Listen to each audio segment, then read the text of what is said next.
Ashwini Kumar, as a former law minister, you worked with the former Prime Minister, Dr Manmohan Singh. He had understated, or should I say, mild manners.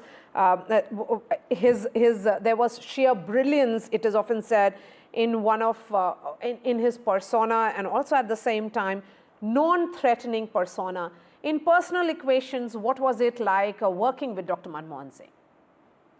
Well, I've always said that one of my great privileges and blessings in life has been that I was touched by his nobility, in the sense that every time I met him, I came back humbler, and I came back with a deepened respect for a man who was my mentor, who was my inspiration.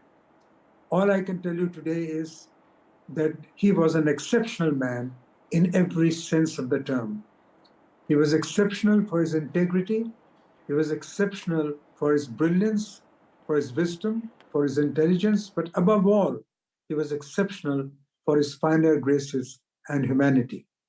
Even when he was the Prime Minister, and I would go to see him in his Parliament House office, either as a minister or as a member of Parliament, he would insist on coming to see me off at the door. At one point of time, after my repeated entreaties to him failed, when I told him that as Prime Minister, he should not bother at all, I literally had to hold his hand to ask him not to walk me to the door. This was Dr. Manmohan Singh, which some of us know of. And I think the imprint of his nobility has been felt by not only me, but all those who worked with him. People have mistaken his humility and his magnanimity for weakness. This is the most mistaken view of the man who was exceptional in every sense of the term. His steely resolve was evident when he staked the office of the Prime Minister to ensure that we had the Indo-US civil nuclear deal, because he felt that it was in the best interest of the nation. I remember him saying that no one is worth the chair of the Prime Minister if he or she cannot keep national interest above the chair.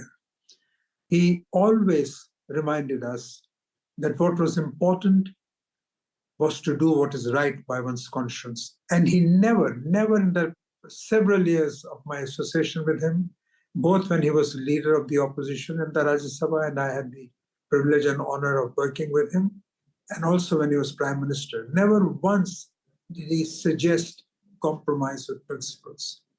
The Dr. Manmohan Singh, whom the world appreciates today, was a guiding star for the nation, indeed, but also for the entire world. It was not for nothing that world leaders like President Obama, Angela Merkel, and others, the Canadian former Prime Minister, who took his counsel on key international issues. Dr. Manmohan Singh's contribution cannot be described in a few minutes, but within hours of his passing, his prophecy, Maria, has come true. You will recall his famous words that history would judge him more kindly. And I'm glad to see that history is judging him more kindly, seeing the kind of tributes that have been offered to him from across the political spectrum, cutting across the political divides, and from across the world.